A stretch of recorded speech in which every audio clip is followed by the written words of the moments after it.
말 더듬는 아이를 이제 오늘은 하기로 해요. 근데 한 만 5세 된 아이인데, 남자아이죠. 남자아이인데, 이제 이게 주변에 말 더듬는 애들이 있어요. 이렇게 머리도 좋은 것 같고, 근데 말을 좀 더듬는다 이러면 좀 주변에서 볼 때 답답하게 보일 수는 있어요. 그런데 이제 요 엄마는 이제 요런 걸 고민을 같이 했네요. 이게 애가 성격이 좀 급한데 말은 좀 더듬나 봐요. 이게 시작이 어려운 거 같죠. 그래서 이제 엄마가 다그치면 눈치를 보면서 오히려 입을 확 다문다. 더 이상 말을 안 한다. 그러니까 이쯤 되면 이제 심리적인 문제가 좀 개입이 된 것 같아요. 그래서 이제 어떤 때는 호되게 야단도 칠 때도 있어요. 그런데 우리 애가 무슨 심리적인 문제가 있나요? 이제 이렇게 얘기를 하면 이제 매일매일 생활을 내가 이렇게 무슨 안 보이는 카메라로 보고선 얘기할 수 없는 거라 이제 얘기를 좀 시켜봐야 되겠다. 이제 이런 생각이 또 들기도 하는데 몇 가지 이유를 제가 한번 책에다가는 압축적으로 얘기를 해봤어요. 먼저 급한 성격의 애들을 제가 이제 몇 명 만나보면 예전에도 보면요. 급한 성격은 생각이 많은 애들이 좀 급해요. 생각이 동시에 뭐가 많은데 말을 하려니까 말보단 생각이 너무 많은 거지. 그러면 이제 더듬게 되지 살짝. 그래서 이런 경우 급한 성격인데 약간 더듬는다면 일반적으로 주변 사람이 어떤 행동을 하느냐. 애 말을 끝까지 못 들어요. 그래갖고 뭐 그래서 이런다는 거야? 그럼 먼저 가 있으니까 엄마가 거기로 차가지고 오라는 거지? 뭐 이러고 막 와다다다 얘기하는데 대충 엄마들이 이렇게 포커스를 두고 얘기를 해보면 거의 정답이 맞으니까 애는 나중에 응 그러고서 이제 말아요. 이런 식으로 계속 하다 보면 이 성질 급한 아이들은 그 생각 많은 것이 언어화되지 않는다는 이유로 애 말을 또 끝까지 안 들어주고 이제 엄마가 다 이게 소통을 하게 되죠. 그래서 애 나름대로는 답답함이 있습니다.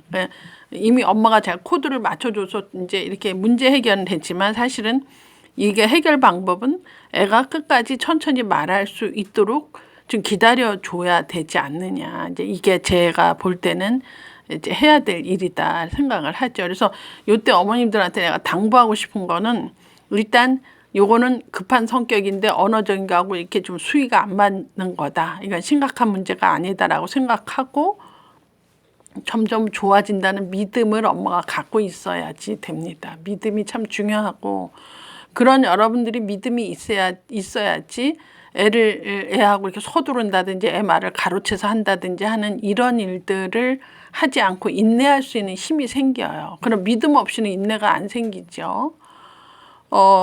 또는 이제 이런 어떤 거를 모르고 그냥 답답하다는 이유로 애를 몰아씌우고 야단을 친다. 이런 엄마는 굉장히 답답하다고 전 생각이 들어요. 그래서 만약에 이런 식의 기다리고 인내를 하고 좀 야단 안 치고 이렇게 하는 일을 좀 하지 않고 계속 이런 식으로 방치를 했다. 그러면 얘는 고치기가 힘든 아이가 돼요. 제가 아는 애는 초등전에 이런 걸 발견했는데 중학교 돼서도 계속 그냥 연결선인 애도 봤어요. 그런 거는 이제 상호작용 하는데 엄마가 좀 신경을 더 써줘야 되는데 그걸 좀 놓치지 않았나 이런 생각이 전 들기도 합니다. 그래서 이제 첫 번째는 이제 그런 거. 이제 상호작용에 엄마가 좀 미리 너무 앞서가는 게 원인이다. 두 번째는 또 어떤 장애가 있는 게 원인이 될 수 있어요. 그래서 이제 병원에 가면 이제 뭐 발음 때문에 설소대 수술한 애들도 있고 또 뭐 조음장애 뭐 이런 거 다 또 조사해 보면 나오죠. 그래서 이게 만 5세니까 학년 전에 가는 경우는 많이 좋아져요. 많이 좋아지고 그 원인을 알게 되니까 이제 이런 경우는 장애에 대한 원인은 병원을 가시면 된다. 근데 이런 경우는 병원도 못 가면서 참 힘들어. 애 능력이 한 어느 정도예요. 70점이면 딱 좋겠어요. 얘 능력이 한 70인데 엄마는 애에 대한 기대가 95로 알고 있어요. 70을 95로 알아요. 그러면 누가 힘들죠? 애가 힘들어요. 그 리얼리티를 좀 보셔야 돼요. 저도 아들들 키우면서 이렇게 기대를 잔뜩 가졌다가 어느 날 어느 순간에 좀 무너질 때가 있어요. 그것만은 아니구나. 내가 이건 오버했구나. 막 참 속상하고 화나는데 그 실상을 보는 순간에 애는 편안할 수 있다고 전 지금도 회상해요. 그래서 엄마들이 갖는 애들에 대한 기대 이런 것 때문에 애들이 또 많이 크기도 합니다. 연구로 보면 그 expectation 한다는 게 굉장히 애한테는 숨기능을 하는 것도 많아요. 연구 결과로 보면. 그러니까 옆 사람이 기대 안 하고 엄마가 나에 대한 기대가 누구나 할 수 있는 기대인데 그 기대가 한 70인데 한 75 정도 80 정도 기대하면 그렇게 애가 노력해서 점프하는데 70인데 뭐 98로 생각한다 이러면 애가 힘겨워질 수 있죠. 자, 이런 경우 제가 말씀드려서 애 능력보다 부모의 기대가 너무 컸다 이러면 이제 애가 어떻다? 심리적으로 부담을 갖는다. 이런 경우는 엄마가 눈높이에 맞는 기대를 해주면 지금 이렇게 말 더듬는다든지 이런 일들을 많이 줄일 수가 있어요. 그래서 제가 이 컬럼 얘기할 때는 무엇보다도 아이 마음을 좀 잘 읽어주는 부모가 돼야지 되지 않느냐. 마음을 잘 읽어주고 걔 능력을 제대로 파악하고 걔 마음과 능력에 맞는 일을 하면서 그 조그만 성취들이 나중에 큰 성취를 이룰 수 있도록 점진적인 과정이 필요한데 이 실상을 모르고 이렇게 점프를 하고선 엄마가 보고 있다면 엄마 자체도 속상한 일이고 애는 거기에 부응하지 못하니까 이제 힘들어지면서 이게 결과적으로 말 더듬는 애로 만들 수 있다. 저는 그렇게 봐져요. 그래서 아이의 진짜 모습을 좀 보도록 해야 되지 않느냐. 근데 이제 좀 우리도 파트너 이렇게 구할 때는 맨 처음에 뭐 이래서 멋있고 저래서 신나고 막 이래서인데 결혼 생활 하다 보고 생활 속에서 이렇게 보면 아 내가 그건 너무 미화해서 봤구나.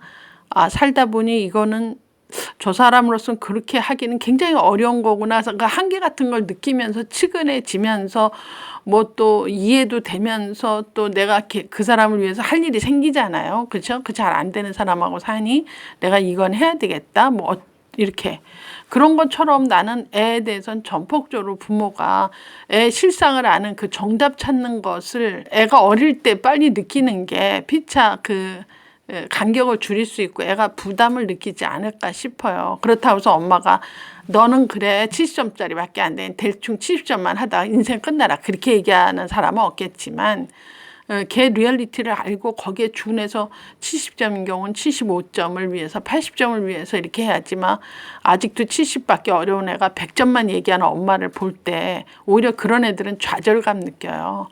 저 엄마는 나의 리얼리티, 나의 현상, 나의 어떤 지금 현 위치를 전혀 모르고 저렇게 100점을 운운하고 예를 들어 뭐 스카이 대학에만 목숨 걸고 이러면 참 엄마랑 대화하기는 어렵죠. 그래서 상대방을 잘 알고 있다는 건 내가 볼 땐 큰 강점이기도 해요. 그래서 요 파트에서 이렇게 주로 말 더듬는 집 엄마는 애가 IQ도 좋고 다 좋고 명석하고 거의 준천재인데 그 생각 그쵸 급한 성격과 이 많은 생각들이 언어가 안 따라줘서 그래서 언어적인 문제로만 볼 수도 있어요. 그건 자기를 위로하려고 하는지도 모르지만 엄밀히 말하면 이렇게 심리적인 문제가 더 많이 깔려 있다. 그래서 병리적인 건 병원 가서 의사가 진단해서 뭐 조음장애예요. 무슨 뭐 설수대 수술합시다. 이러면 오히려 그런 건 오히려 간단한 해결인데 이런 거 저런 거 아니면서 애가 계속적으로 말 더듬는다 하는 것은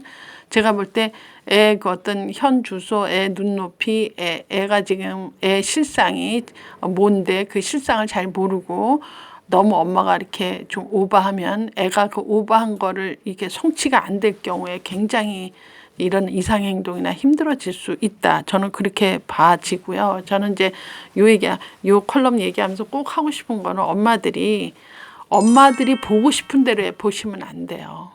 보고 싶은 대로 보는 엄마 많아요. 또 아니면 엄마가 기대하는 대로 보는 엄마 있어요. 너는 이렇게 해야만 돼. 그래서 이쯤에 이건 해야 되겠지. 이렇게 기대하는 대로 본다든지 엄마 생각대로 보고 싶은 대로 보면은 애에 대해서 굉장히 변덕쟁이가 될 수 있다. 왜? 애 그 진짜 능력과 애가 할 수 있는 범위의 바깥의 것에 늘 넘나들고 있다면 애는 불안하고 엄마는 늘 화날 수밖에 없다. 그래서 가장 좋은 방법이지만 애 실상을 좀 알고 그 정답에 가깝게 엄마가 기대 수준을 조금만 갖는다면 이 모든 문제는 해결될 수 있지 않느냐. 근데 누구나 하신 저 소크라테스가 너 자신을 알라 그래서 명언으로 남잖아. 우리 모두가 죽을 때까지 우리 자신을 제대로 알기가 어렵다는 거죠. 그런 거랑 똑같이 내 애에 대해서 엄마가 정말 가감없이 실상을 보기도 굉장히 어려워요. 그래서 이 굉장히 어려운 것을 그래도 근소치로 간 집은 애도 화평하고 엄마도 화평하고 걔 능력에 맞게 살아요. 근데 엄마가 그거를 잘 모르고 그러고 생각하기 싫고 내가 너한테 투자한 게 있고 막 의미부여를 해서 엄마가 보고 싶은 대로 본다든지 엄마가 기대한 대로 보면 다음과 같은 일들이 계속적으로 일어날 수 있다. 그래서 실상은 참 엄마가 애에 대한 현주소, 애에 대한 눈높이를 제대로 하는 것이 가장 중요하다. 이 얘기를 하고 싶은 거죠.